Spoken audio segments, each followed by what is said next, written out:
Well, we've just been to the park, and we were driving by, and there was a Pokemon raid, which I don't even understand Pokemon raids, but there you go. And I guess the key there is that to be successful at them, you had to have a ton of people to beat one of the legendary Pokemon. And there was a little group forming, and so we stuck around while more and more people were called in, and we finally got 12 people. And basically, you fight against the boss legendary as a group, and if you take him down, then everyone in the group gets a chance to try to catch him, and very low catch success rate. And probably, well, James and I were probably the two lowest leveled Pokemon trainers there.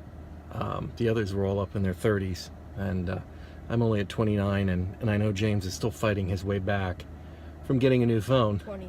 23.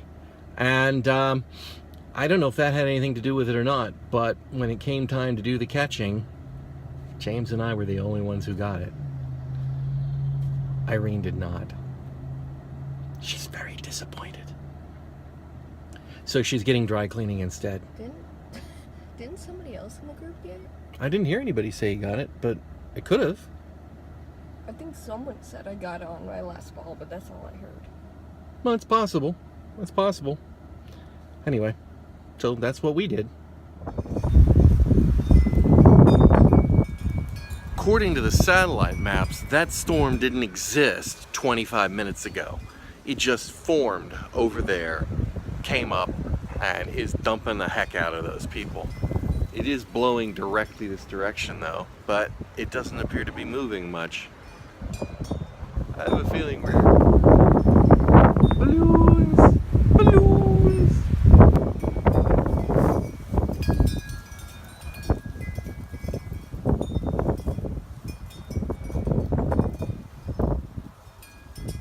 Sorry for that brief balloon interlude. Anyway, I think we're gonna get rained on. Well, it's been a while since I did one outside, for a variety of reasons. For a long time we had the old bumper. Bumper's trying to get some attention there. For a long time we had the old futon out here that we just hadn't gotten rid of yet. And that's what I was sitting on, but we got rid of it. And recently we bought some plastic chairs, kind of to be out near the pool. But we're not going to be getting the pool working this summer. I can explain that later. Anyway, this hasn't been a great week. Anyway, sorry. It hasn't been a great week. I was doing some more server maintenance on a different server this weekend, and that one managed to go pairs up too. Took a couple days to get that back online, Monday and part of today. So, and I haven't addressed the problem from the previous week, at least the secondary problem. So it's still just a lovely, stressful time. And tomorrow, I'm gonna spend all day, and I'm kid you not, all day at a pre-retirement seminar. So basically, I don't know if I've mentioned this, but where I work, you have, you get 1 point for every year that you work. And I've worked 27 years for my employer. And you get 1 point for every year old that you are. And when you reach whatever combination it is to get to 80 points, you are eligible for full retirement from the employer. Obviously, that's not pensioner age from Social Security or anything like that, but it is the age where you have reached your full retirement. And so I will hit that in November. It does not mean I will retire. It just means that at that point I could. And before you reach that age, they suggest you attend one of these all-day training seminars, and so that's what I am doing tomorrow, to find out what it's all about, what it could be like, what the pitfalls are, whether I want to work another 20 years, you know, what the deal is. But I find it hard to believe that it's going to take all day. So that means one of three things. One, the retirement system is incredibly complicated, maybe. Two, they're incredibly bad at explaining it. Three, the people listening are incredibly stupid. I'm afraid, I have a fear it's all three, but there's only one way to find out. There's only one way to find out. So I mentioned the fact that the pool isn't going to be ready this summer. Well, the fact is the pool's not going to be ready this summer. We had to change. It wasn't filtering the water properly because the sand in the filter was stop. He's licking my toes. Wasn't filtering the water out, which was a sign that the filter's dirty. And every few years you have to replace the sand. Couldn't replace the sand, we talked about that. We had some professionals come out, they replaced the sand, but whether or not it was something they did, and I'm not going to say that, or whether it's something I did trying to break it open, but something broke on the filter. And it's old enough they don't have replacement parts for it.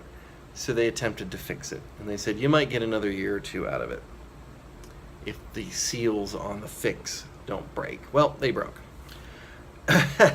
And that's several $100 more to have the filter completely replaced. And you know, we're at the point actually where we have to pay off the house, not the house, but the repairs to the house. It's all settled and it's been going back and forth with the insurance, but it's now time for us to put out the final payment and then get the insurance company to make the final payment to us. But that means we have to foot that bill, and I'm not going to foot that bill and foot a new pool thing. Of course, there's an order of magnitude between the cost of those two things. So we're going to get the house taken care of. And this part, this one's just going to go on and on. This one cracks me up. I have been subpoenaed to appear in court later this month. Why am I being subpoenaed to appear in court? Well, I'll tell you. The woman that drove through my house is fighting the charges, and it's her day in court. And so I'm a witness, I'm an affected party, and I'm going to have to go in. And I hope they throw the book at her for inconveniencing me. I mean, for inconveniencing me with the house, but also this, that she has the temerity to try to get out of this when she was clearly fucked up and incompetent to be driving, and all of the damage and trouble that she's caused. So, anyhow, that's what kind of week it's been so far. Major storm here after I left yesterday. Not a drop at my house, but you can really see that the parking lot flooded out. And I know we had a power outage for several hours. Fortunately, our UPS covered it, but a heck of a storm. In fact, there was a confirmed tornado in central Phoenix.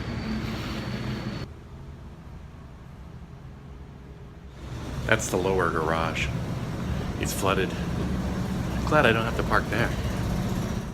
Alas, the dentist has ruined my plans this morning.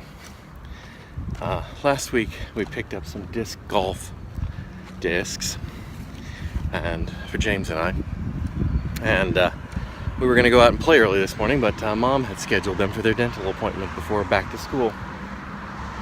So I'm just out here at the nearest park, Los Olivos, and I'm just kind of taking a look at the course, which is behind me. This is hole 1. There's the tee pad sign, and then off, well, that way is the hole. There's no one playing hole 1. I might just have a... I might have a toss.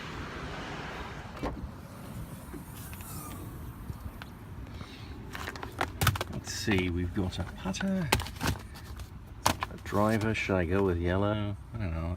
That's 6, 8. Going with that one. That one. I've never thrown any of these discs outside the house more than 10, 15 feet. So I have no idea how they behave, but they are very different from the flying discs or frisbees as I am used to. So there's no one watching. There's no other golfers over to the 9th hole. So, and right across the street into the driveway of that guy over there. That's embarrassing. I'm sorry. Okay, well, we're just playing for fun, but I need to learn to read these discs better than that, because that was unexpected behavior. Very unexpected behavior. I'm going to try a different disc. I'm going to go with a mid-range, and I'm shooting straight down there past that tree. So behind me, they're playing cricket. They apparently get three matches going, although they've only got 2 going tonight. They all look, shall we say, they're from the subcontinent somewhere. It's not English or Australian expats out here playing. Anyway, because they're playing on a baseball diamond, they play out. They only bowl from one end, and then they just switch. And the boundary circle, is actually on the other side of the parking lot. So the parking lot is in play. It's kind of amusing. Kind of cool too that there's a league going here. It's also very much a shame. I'm way too old for something like that. It's early in the morning. We're on our way to practice disc golf. My hands are full though, so James is gonna have to open the door. My hands are full. Oh no. And freezing. We can't get in the car. What do you mean freezing? The water bottle is freezing. Freezing water bottle. It's not freezing. Freezing, he says. Freezing. Came out of the tap in summer in Arizona. So we're practicing. We're just using these trees as targets. And frisbee disc golf, disc golf, don't call it frisbee, I'm sure that's a trademark, have got this sequence of numbers. And they have to do with the speed, the glide, the hook, no, not the hook, the turn and the hook. Anyway, gibberishy terms. What it means is basically how crappy the disc is. It's like, doesn't fly far, doesn't turn well, turns too much, etc., etc. I like a nice straight flat disc personally, but that's not the way frisbee golf works. They have to have their gimmicky, and I'm yet to be convinced that that's a thing, but it is that case. And so when you're throwing these, you have to be aware of the flight characteristics. And these 2 long-range drivers both have a hook, which is a leftward turn at the end. And so that's what we're working on right now.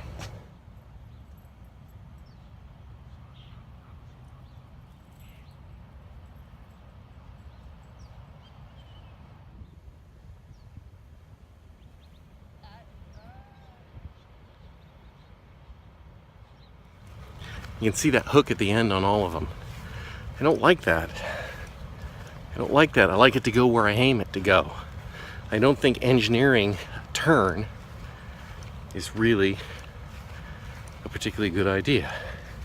I'd be fascinated to hear from any disc golf players why this isn't just a shitty idea. So, here's a thing that I'm not crazy about.